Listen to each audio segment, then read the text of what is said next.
Admiral Xerax, of the Galactic Imperial Fleet, stood motionless on the command deck of his flagship, the Conqueror, his 4 eyes fixed on the blue-green planet displayed on the massive view screen.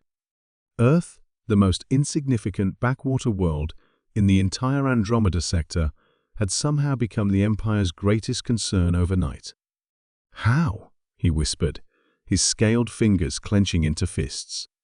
"How did they develop this technology?"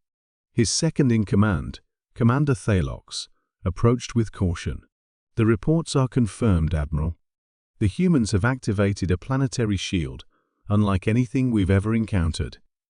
Our most advanced scanning systems cannot penetrate it."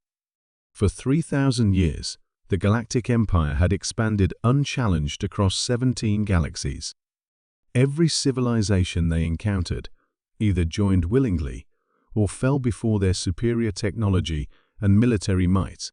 Earth was supposed to be an easy conquest, a developing world barely a century into its space age, rich in resources and genetic diversity, perfect for the Empire's needs. But now, this primitive planet had done the impossible. "I want answers, Commander." "Not excuses," Xerax said, his voice deadly calm. "Find me someone from our intelligence division who can explain how a species that still burns fossil fuels has managed to create an impenetrable energy barrier around their entire world." Dr. Amara Singh stood in the control center beneath Mount Cheyenne, monitoring the shield's power readings with a mixture of exhilaration and terror. After 15 years of secret development, Project Aegis had been activated just in time.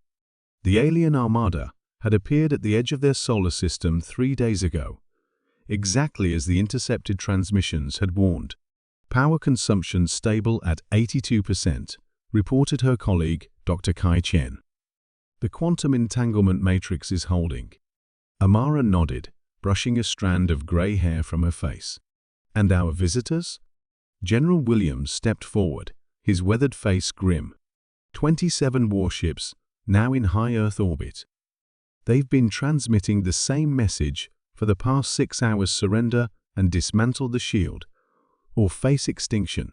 Have they attempted to breach the shield?" Amara asked. "Twice.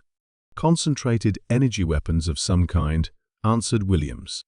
"The shield absorbed the energy and redistributed it just as you designed. They're likely regrouping to try something else." Amara turned her attention back to the monitors. The shield wasn't just a barrier, it was humanity's greatest scientific achievement, born from the reverse-engineered technology of a crashed alien scout ship in 2031. For decades, governments around the world had secretly collaborated, pooling resources and the brightest minds to prepare for the invasion they knew would eventually come. "The shield will hold," she said with quiet confidence. But that's only phase 1. In his private quarters, aboard the Conqueror, Admiral Xerax reviewed the historical data on human civilization with growing unease. The Empire's intelligence on Earth was extensive. They had been observing the planet for centuries, cataloging its development, wars, technological progress, and cultural evolution.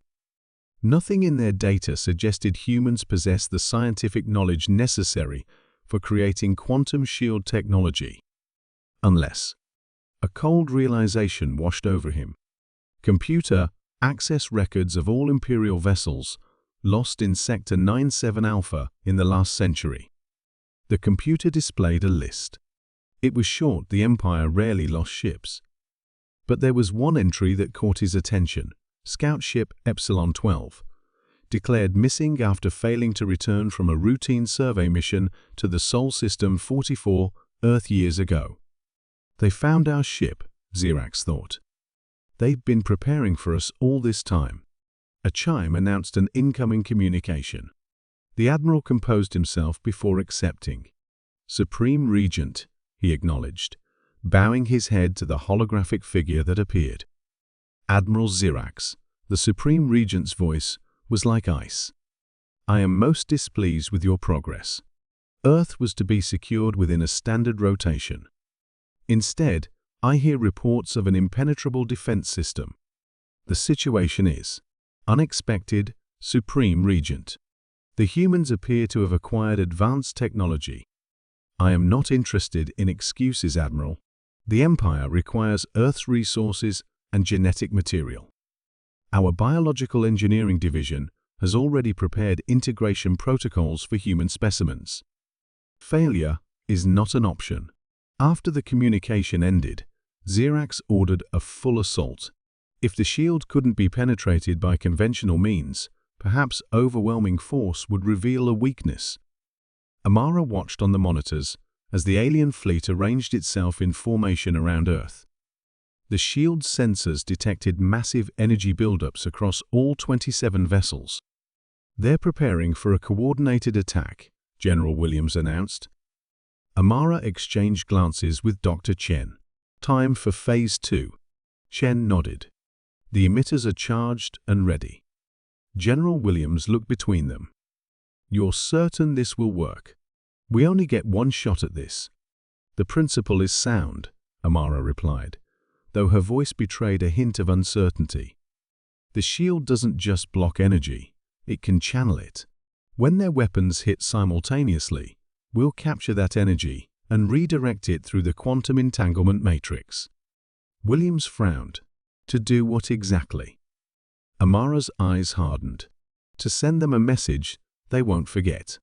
Admiral Xerax gave the command, and the full might of the Imperial fleet unleashed a barrage of destructive energy upon Earth's shield.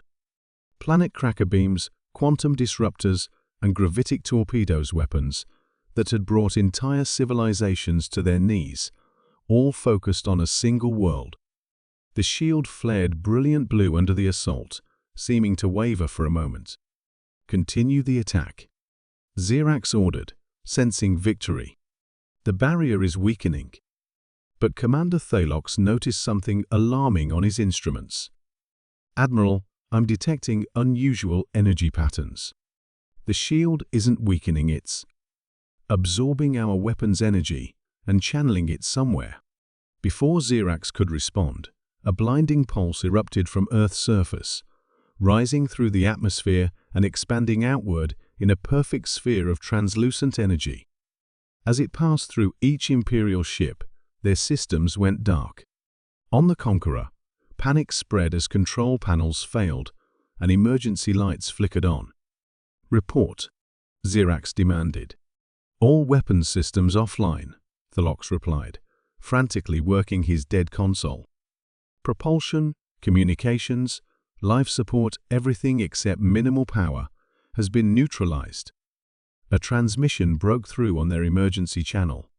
On the screen appeared a human woman with brown skin and gray-streaked hair. This is Dr. Amara Singh of Earth, she said calmly. Your ships have been disabled by a targeted electromagnetic pulse, calibrated specifically to your technology through the quantum signature of your weapons.